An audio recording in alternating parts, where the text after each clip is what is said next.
আসসালামু আলাইকুম। আশা করি সবাই ভালো আছেন। প্রতিদিনের মতো আজকেও একটি রেসিপি নিয়ে হাজির হলাম। আজকে সহজভাবে দেখিয়ে দিব দই তৈরি করা। আজকে ক্যারামেল ছাড়া যেকোনো পাত্রেই তৈরি করে নিতে পারবেন দইটা। সহজভাবে দেখিয়ে দিব আজকে। এই রেসিপিটা ফলো করলে সহজেই পেরে যাবেন। এত সহজভাবে দইটা তৈরি করে দেখিয়ে দিচ্ছি আজকে। পুরো ভিডিওটি দেখার জন্য অনুরোধ রইল। সম্পূর্ণ ভিডিওটি দেখলে বুঝতে পারবেন কিভাবে সহজভাবে তৈরি করে নিতে পারবেন ঘরে দোকানের মতো।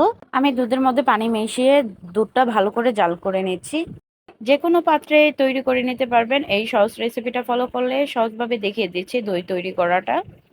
1 কেজি দুধকে কিভাবে আপনি 1 কেজি পরিমাণে রেখে দইটা তৈরি করে নেবেন আমি সহজভাবে দেখিয়ে দিচ্ছি।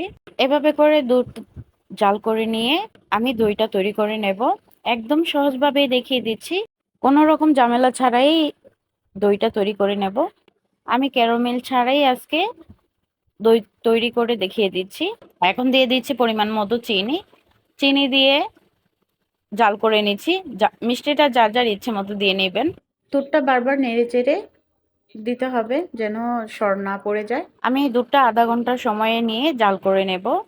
আমি যেহেতু এখানে 1 কেজি দুধে 1 কেজি পানি দিয়েছি, ওই 1 কেজি পানিটা শুকিয়ে নেব, তাহলে দুধটা ঘন হয়ে আসবে।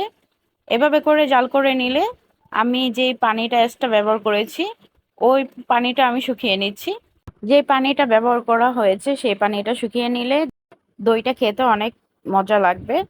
আমি বারবার নেড়েচেড়ে দুধটা জাল করে নিচ্ছি। দেখতেই পাচ্ছেন আমি দুধের ঘনত্বটা করে নিচ্ছি। এভাবে করে দইটা কম সময়ের মধ্যেই জমে যায়। এই রেসিপিটা ফলো করে দেখবেন কত কম সময়ের মধ্যে দইটা তৈরি করে নিতে পারবেন। বাসায় একবার হলেও ট্রাই করে দেখবেন এই রেসিপিটা ফলো করে। 1 থেকে 2 ঘন্টার মধ্যে এই দইটা পড়ে যাবে, জমাট বেঁধে যাবে। এত সহজ করে দেখিয়ে দিলাম। দইটা যে কোনো পাত্রেই তৈরি করে নিতে পারবেন। আমি যে কোনো পাত্রে তৈরি করে দেখিয়ে দেবো আজ দইটা তৈরি করা। যারা নতুন রাঁধুনি আছেন, আগে কখনো দইটা তৈরি করেননি, আমার এই রেসিপিটি ফলো করলে সহজেই পেরে যাবেন। দুধটা জাল করতে করতে দেখেন সুন্দর একটা কালার চলে আসছে। আরো কিছুক্ষণ না সময় ধরে আমি জাল করে নেব। 30 থেকে 40 মিনিট ধরে আমি দুধটা জাল করে নিচ্ছি। দেখেন দুধটা কতটা ঘন হয়ে এসেছে। এখন আমি নামিয়ে নিচ্ছি। এখন আমি নামিয়ে নিয়ে দুধটা নেড়েচেড়ে ঠান্ডা করে নেব। একদম ঠান্ডা করা যাবে না, দুধটা মিডিয়াম গরম রেখে তারপর দইটা তৈরি করে নিতে হবে, নয়তো দইটা জমাট বাঁধবে না।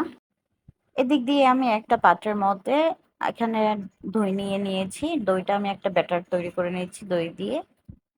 এভাবে করে ব্যাটারটা তৈরি করে নিলাম। এখন আমি আবারও নেড়েচেড়ে দুধটা মিডিয়াম ঠান্ডা করে নিচ্ছি। একবারে ঠান্ডা করে নিলে দইটা ভালো হবে না, তাই আমি বারবার নেড়েচেড়ে দিচ্ছি।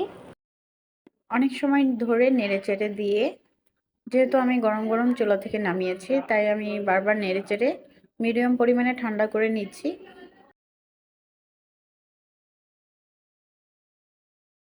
এভাবে করে দেখে নেবেন। হাত দিয়ে আমি দেখে নিলাম।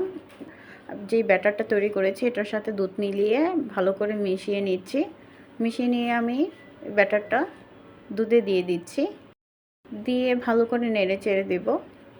এখন আমি ব্যাটারটা দিয়ে দিচ্ছি, দিয়ে ভালো করে নেড়ে চেড়ে দিচ্ছি। এভাবে করে যদি দইটা তৈরি করেন তাহলে আপনার দইটা পারফেক্ট হবে। আমার ভিডিও আপনাদের কাছে ভালো লেগে থাকলে কমেন্টে জানিয়ে যাবেন। এই যে আমি যে কোনো পাত্রেই তৈরি করে দেখিয়ে দিচ্ছি। দেখেন কতটা পারফেক্ট হয়েছে দইটা। এই গরমে এরকম দই হলে আর কি লাগে বলেন। এতটা টেস্টি হয়েছে, না খেলে বুঝতে পারবেন না। বাসায় একবার হলেও ট্রাই করে দেখবেন কতটা টেস্টি হয়। এরকম করে পারফেক্টভাবে দই তৈরি করে নিতে পারবেন। এই রেসিপিটা ফলো করলে একদম সহজেই তৈরি করে নিতে পারবেন, দারুণ স্বাদে। এভাবে করে দইটা তৈরি করলে যে কোনো পাত্রে দইটা জমাট বাঁধবে, কোনো মিস হবে না। এভাবে করে দইটা তৈরি করলে। আমার ভিডিও আপনাদের কাছে ভালো লেগে থাকলে লাইক কমেন্ট করে সাথে থাকবেন। চ্যানেলে নতুন হয়ে থাকলে চ্যানেলটি সাবস্ক্রাইব করে পাশে থাকা বেল বাটনটা অন করে দিবেন, যেন নতুন নতুন ভিডিও ছাড়ার সাথে সাথে আপনাদের কাছে নোটিফিকেশন চলে যায়। সবাই ভালো থাকবেন, সুস্থ থাকবেন। আমার ভিডিও ভালো লেগে থাকলে কমেন্টে জানিয়ে যাবেন, লাইক কমেন্ট করে শেয়ার করে পাশে থাকবেন। পুরো ভিডিওটি দেখার জন্য সবাইকে ধন্যবাদ। Thank you for watching. আল্লাহ হাফেজ।